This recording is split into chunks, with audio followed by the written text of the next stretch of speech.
Welcome back to Better Than Happy, the space where we slow down, look deeper, and ask better questions. Today, we're exploring something that's easy to overlook, the role each of us plays in the bigger challenges we see in our communities and in the world.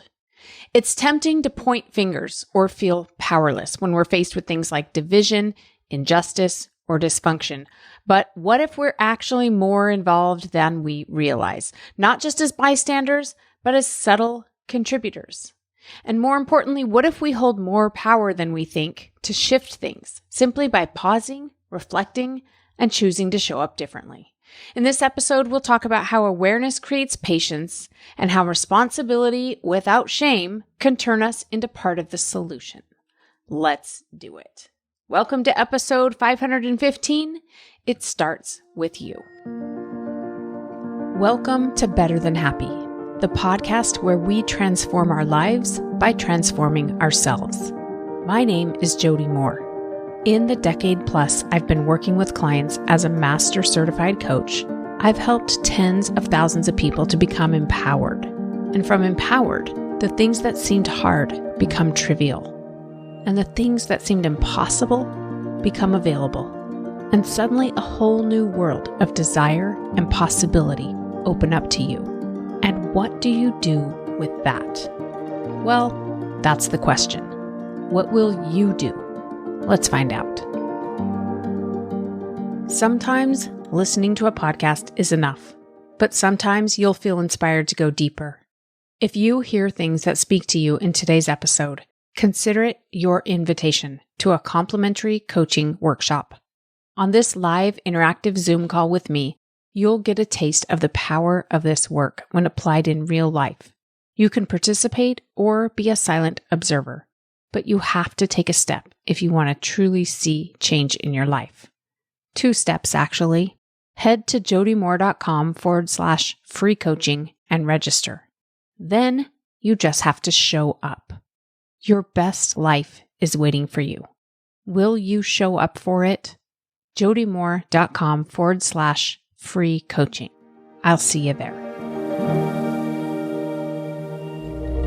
What's up, everybody? Welcome to the podcast.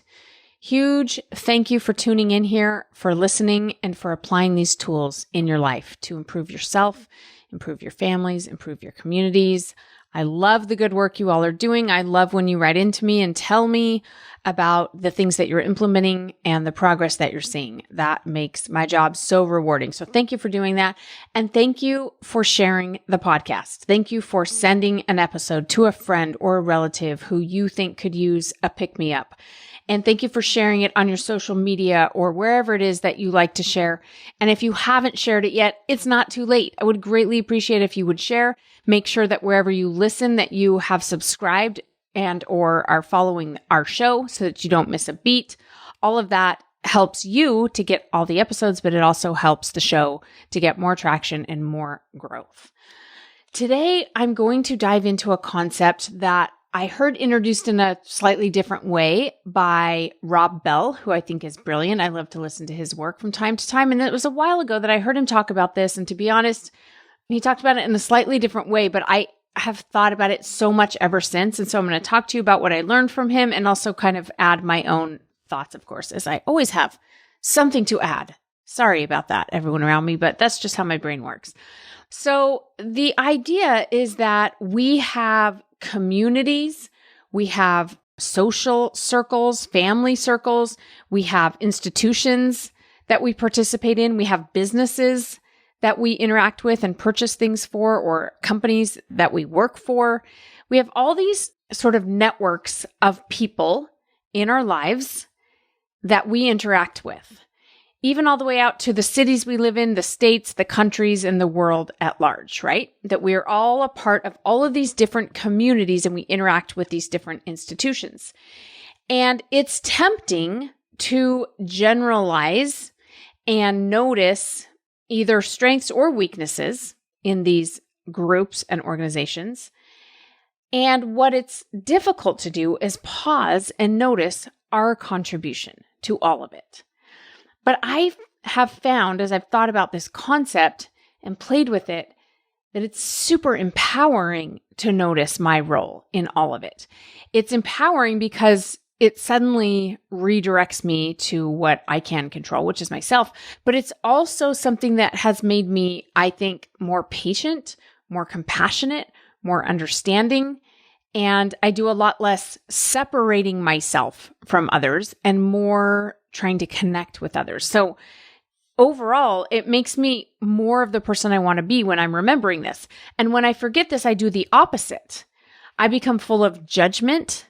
Sometimes my judgment is for other people. Sometimes it's for myself. But I separate myself and view myself as different from the other people in these communities or networks or organizations that I'm associated with when I forget that I'm part of it just like everyone else. So let me tell you what I mean, first of all, by these communities or networks. So it literally might be your family.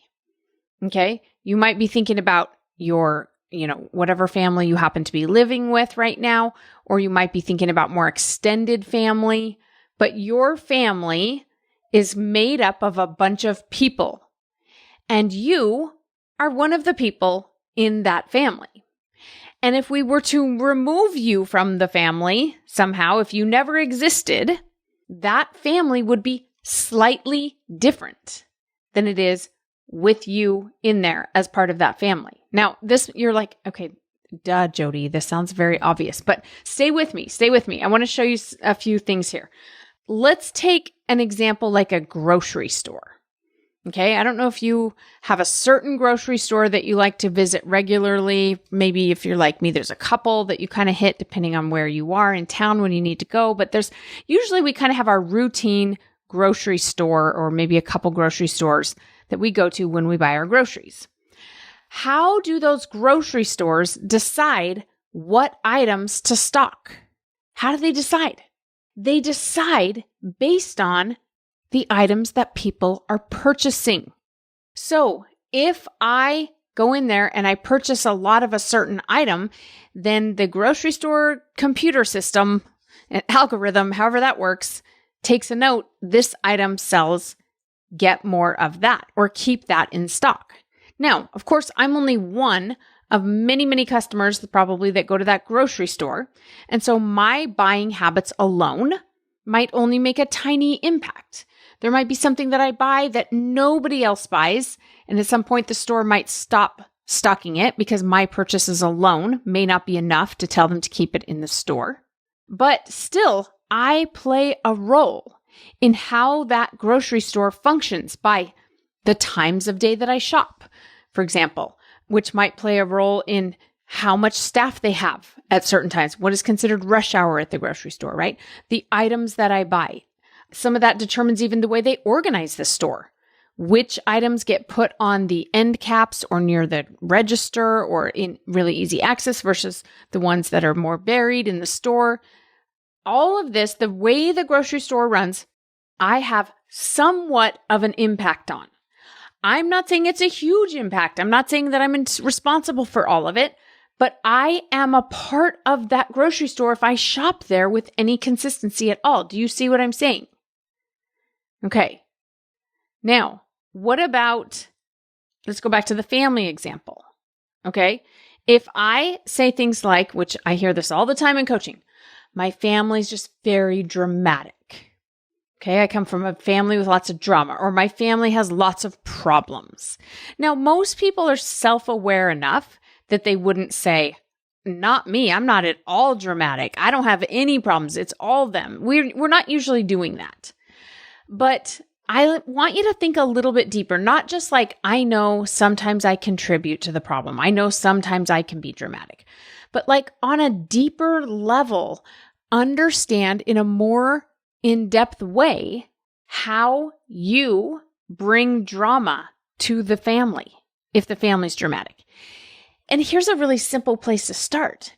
Just the thought, my family is very dramatic, especially if I say it out loud and I say it with any kind of emphasis, like if I add very to the word dramatic, I just am thinking about it and creating some drama for myself in my own mind by thinking that my family is dramatic.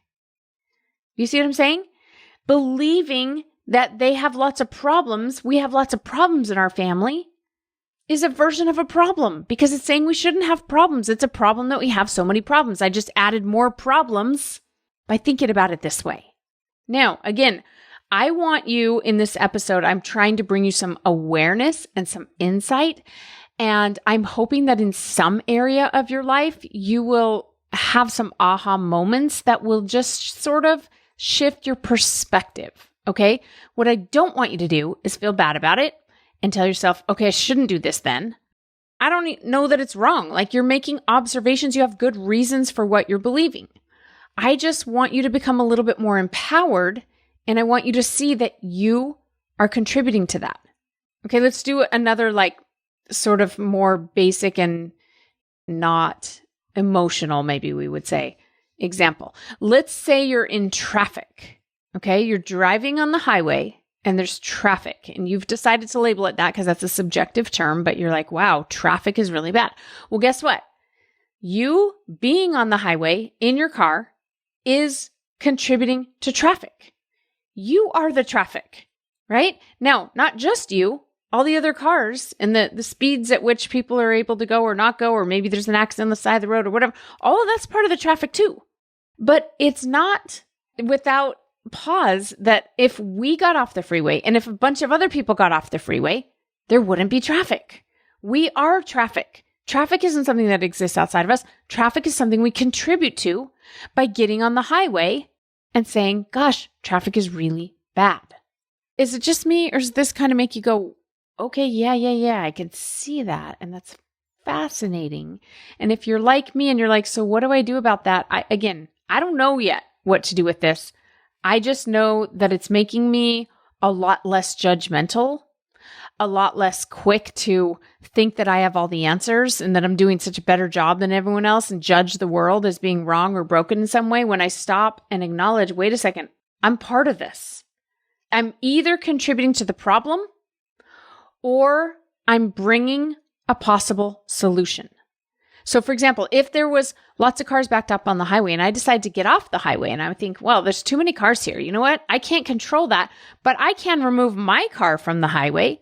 First of all, maybe I just don't want to be stuck there anymore and I want to take an alternate route, but I could even do it because I'm thinking, you know what would solve this traffic problem? Less cars. And I can remove my one car.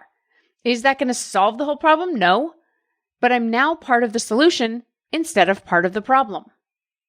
Do you see what I'm saying? There are times when you may choose to become part of the solution instead of part of the problem, but you have to recognize first if you are a part of the problem. And I'm not saying you always are. In some ways, maybe you are already part of the solution, but you are making an impact in some way, either way, either on the problem side or the solution side.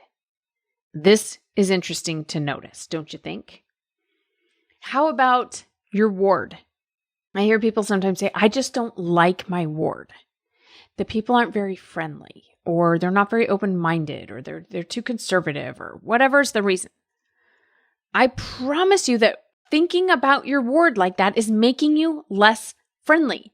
It is you being closed-minded, right? We are doing the very thing when we notice the problem that we are not happy with. We are the ward. The ward is just a whole bunch of people. So if I want to contribute to the solution, I could be more friendly. I could be more open. And again, I'm not saying you have to, but your ward is you. The church is us. Now, it's not just you. It's not just us. Yes, there are a lot of other factors involved. There are some people and some decision makers and programs and policies and things, whether it be at your church or your job or anywhere else, that make a bigger impact than what you make by just choosing to be friendly to someone. I get that. I'm not dismissing any of that. I'm just saying we are a part of the thing. Are we pausing and acknowledging that? I want to take a kind of bigger example that I was thinking about with this the other day. I was thinking about the economy, right? And how for a while now, people have been saying that the economy is struggling and that's all a little bit subjective, I guess you would say, but it feels like people are a little bit more nervous about their money, maybe spending a little bit less money. And I was like, yeah, you know what that does when we all buckle down and tighten up and stop spending money? Do you know what that does for our economy? It makes the economy struggle more. What helps the economy to thrive, and I am no economist, so I know there's a lot of factors here, but one of the things that helps an economy to thrive in a country is people spending money. A bigger flow of money, because the more we all spend money, then the more we all make money, because we are spending money on each other's products and services and businesses. And so when we stop spending money because we're worried about the economy, we are contributing to the economy slowing down. We are the economy. We are creating the economy. Again, we're not the only factor. We're not even maybe the most influential factor, but we are a factor. It's so interesting to notice this, don't you think?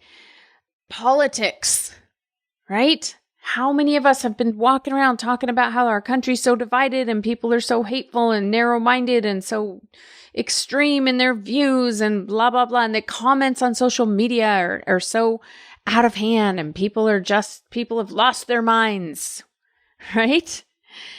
But guess what? Us saying that, noticing that, is part of the problem. We're doing the exact same thing. That's us being judgmental. That's us othering, separating ourselves from others, believing that we're somehow above this or not a part of it. We are part of it.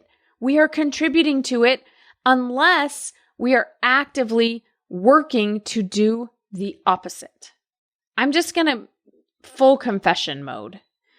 I was online shopping recently. I was looking at this very conservative, probably boring women's pantsuit from Dillard's. Okay, so I'm not talking about shopping for something crazy and bizarre and out there. I'm just talking about a basic, nice pantsuit from Dillard's. And I was looking at it online.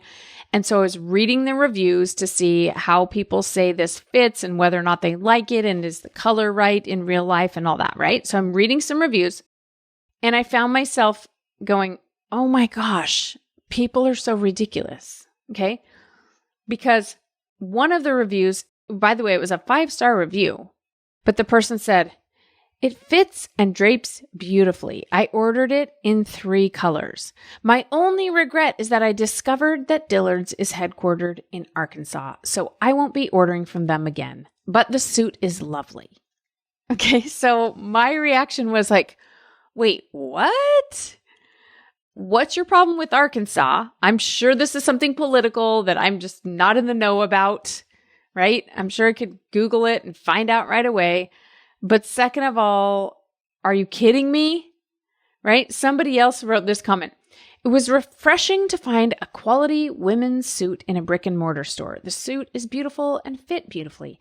The one thing I'd change is the price. I would make it more affordable by reducing the price by about 25%. And I thought to myself, okay, but you have zero information about what it costs for them to purchase the suit and then ship it to you and all of the expenses that the store might have. And you just made that number up out of thin air like it should be 25% less without having any understanding of the business or the objectives.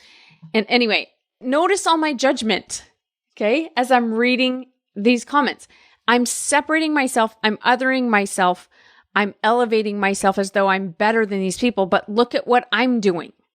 I'm criticizing them for criticizing the store or the suit or the price or the state of Arkansas or whatever. I'm contributing to this, what I'm calling a ridiculous dialogue that we have online when we leave comments about things. And I'm accusing these people of not knowing, the one, especially the 25% decrease person, right? Of not knowing what she's talking about. But guess what? I don't know what I'm talking about. I don't know what that woman's position is.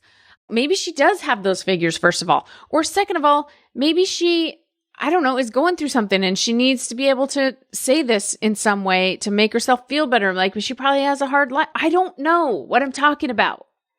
Just like I'm accusing her of not knowing what she's talking about. So all of us walking around creating these opinions and these ideas without enough information, I'm doing that, right? It's not just these people doing that. We're doing that in the world. We're all doing it.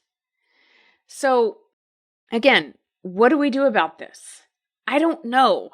I just know that we got to stop separating ourselves, othering ourselves. Sometimes we lift ourselves up and think that we're better. Sometimes we put ourselves down and think that we're worse. We're not. The same is true when you notice people that you love or things that you admire about an institution. Okay. So if you, like, whenever people come and tell me that they appreciate this podcast, for example, and that they've gotten a lot out of it and it's really helped them, I hope that you know that you are part of it. You listening to it, you downloading it, you even taking the time to talk about that or to comment on it or to apply it in your life, you are part of it.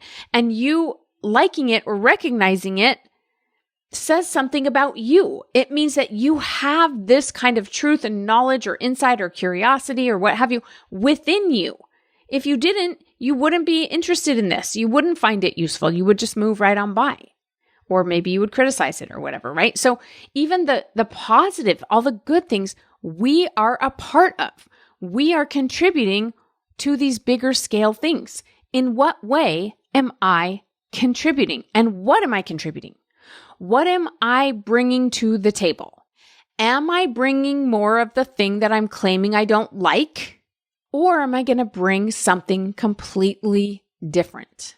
And if so, what is that going to be? And how am I going to bring it? And it's so tempting to think it won't matter because I'm just one person and my little thing doesn't make a difference.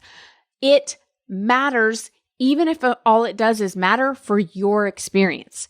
Because the more you create actively, intentionally what you want in the world around you, whether it impacts the grocery store or your ward or the economy or not, it will impact you sometimes in ways you can't even predict. Many times in ways we didn't even plan for. So I'm not talking about it, treating it like a transactional, I'm going to do this good thing so that I can get something good in return. I'm talking about who you're being and what you're creating by your attitude, by the choices you make, by the person you choose to show up as, is impacting you personally and the communities and social networks and institutions that you interact with in much more significant ways than you or I probably recognize. Okay? So, one of my favorite questions of all time that I'm constantly asking myself because it's so tempting to just fall into this default status of separating and othering ourselves. I'm constantly asking myself, who do I want to be here? Who do I want to be now? I don't have to ask myself that question when I love the way people around me are behaving and the line is moving quickly in the grocery store and they have all the items in stock that I want and the people online are making nice comments. I don't have to ask myself, who do I want to be? I can just be her. It's very simple to do. But when that stuff's not happening, when my family is arguing or whatever else is going on that I don't like, who do I want to be now? What do I want to bring to this scenario?